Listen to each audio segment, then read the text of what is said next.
Israeli Prime Minister Netanyahu's speech was warmly received by Democrats and Republicans in Congress.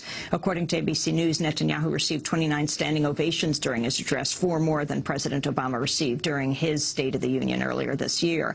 However, there was at least one dissenting voice inside the halls of Congress Tuesday.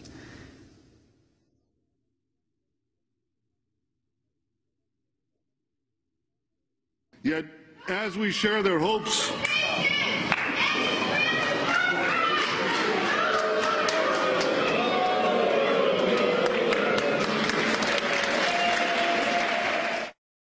That was Ray Abelea, a Jewish-American activist with the group Code Pink. She was disrupting Netanyahu's speech, standing in the congressional gallery. She was yelling, "No more occupation, stop Israel war crimes, equal rights for Palestinians, occupations indefensible."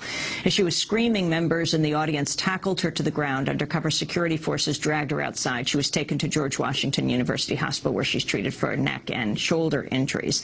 At the hospital, police arrested Abelea and charged her with disorderly conduct for disrupting Congress.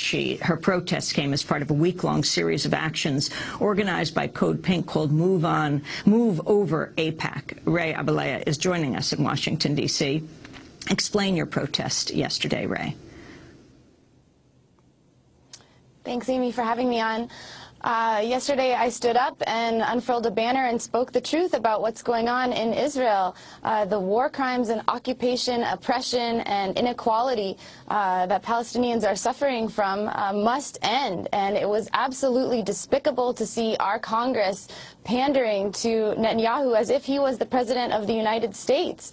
And I think after seeing this speech, every American should be outraged, and the progressive community needs to rise up and take courage and take action for justice, democracy, freedom, and equality in the Middle East as well as here at home.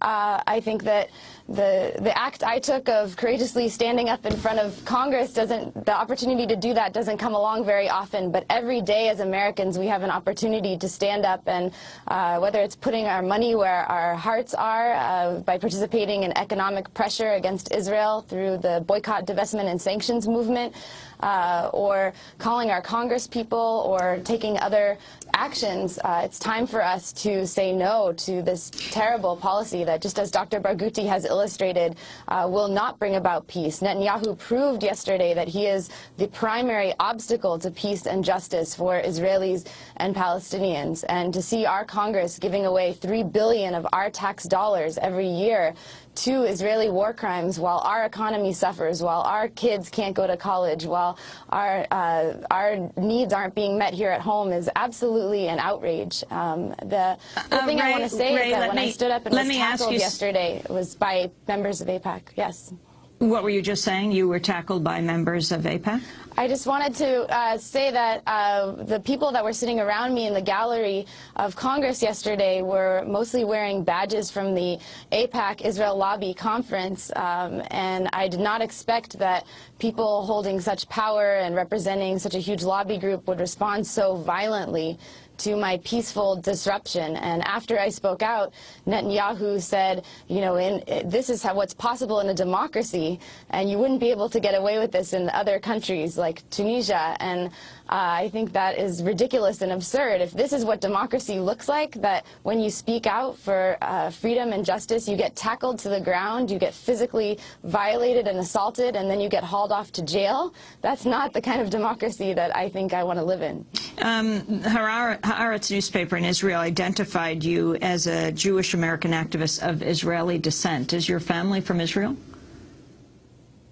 My father's family is from Israel, yes. And what does it mean for you to speak out? Often in this country, the Jewish community is portrayed as monolithic when it comes to dealing with Israel policy and supporting the Israeli government. Your thoughts on that, and what does it mean for you to speak out with your family from Israel?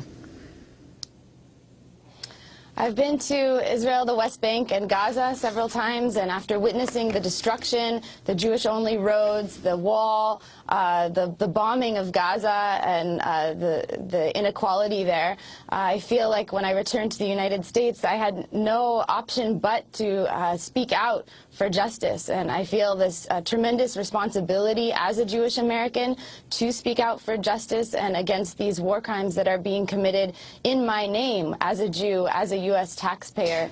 But it's not easy, for sure. There's a culture of silence and fear in the Jewish community around speaking out about this.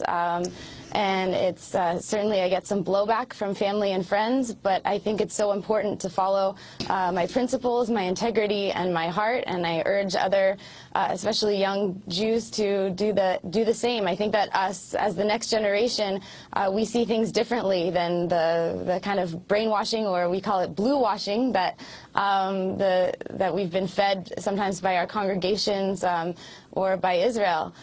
We have to see through the veil of religious narrative to see that what Israel is doing is not in the best interest of Judaism either. And you were just asking Mr. Barghouti about the Jewish state. I think that what Israel is doing is completely out of line with Jewish values. The value of tikkun olam, of repairing and healing the world, is totally absent from the Netanyahu administration. So we have to reclaim those values and say that it's not in the best interest of any faith. I want to thank you for being with us, Ray Abelaya, peace activist with the group Code Pink, who was tackled yesterday as she shouted out during Prime Minister Netanyahu's address to a joint session of Congress. This is Democracy Now! Justice is not about agenda. It's not about mobilizing people. It's about dialing for corporate dollars. These two parties have sold the U.S. government and the American people to the highest bidders.